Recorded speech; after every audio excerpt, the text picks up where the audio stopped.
মীমাংসিত বিষয় নিয়ে আজকে রাস্তায় আমাদের নামতে হচ্ছে।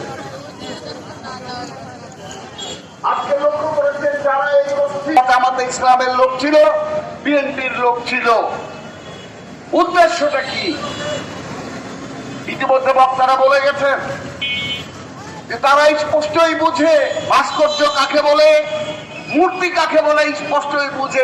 কর্মকাণ্ডে মুখ খুলে না, কিন্তু আমাদের দেশের কুলাঙ্গার কয়েকজন জামাতি, কয়েকজন দেশদ্রোহী যারা কখনোই ধর্মকেই মানে না, তারা তো ৭১ এই বাংলাদেশের বিরোধিতা করেছে। তারা সব সময় এই দেশটাকে কিভাবে পিছনে নিয়ে যাবে, কিভাবে দেশের ক্ষতি করবে, এই নিয়ে ব্যস্ত। দেখো তোমরা গতকাল শুক্রবার যেখানে বাংলাদেশের মানুষ ধর্মপ্রাণ মানুষ, এই ধর্মপ্রাণ মানুষ গতকাল জুম্মার নামাজ আদায় করেছে সারা দেশের সব জায়গায়। বেশিরভাগ মানুষ মুসলমান, আর এখানে হিন্দু, বৌদ্ধ, খ্রিস্টান সবাই বসবাস করে। আমরা সবাই বাঙালি।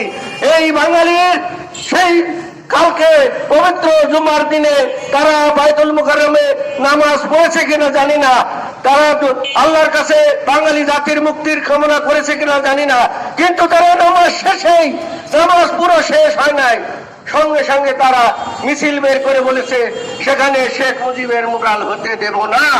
আমরা আজকে এই মাপ বন্ধে দাঁড়িয়ে বলতে চাই, ৭১ সালে মুজিব আমাদেরকে নির্দেশ দিয়ে গেছে, আমরা যতদিন বাঁচবো, এই বাঙালি জাতি যতদিন থাকবে, ততদিন সেইখানে জাতির পিতার মুরাল স্থাপন থাকবে, থাকবে, থাকবে, এর কোনো ব্যত্যয় হবে না, না, না।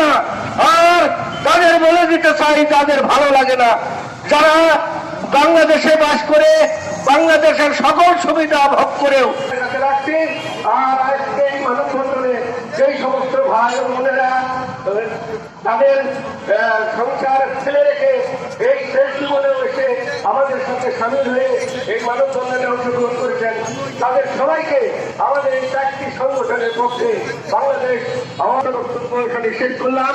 সঞ্চালক সাহেবকে তার সবার কার্য শুরু করার জন্য অনুরোধ জানাচ্ছি। ধন্যবাদ। জয় বাংলা, জয় বঙ্গবন্ধু। 50তম আমাদের বছর আসছে। এই 50 বছরকে কেন্দ্র করে তাদের যে দহনে জ্বালা সেটি চলে উঠেছে, তাই তারা ব্যতিব্যস্ত হয়ে পড়েছে কিভাবে বাংলাদেশকে নিয়ে অপরাজনীতি করা যায়।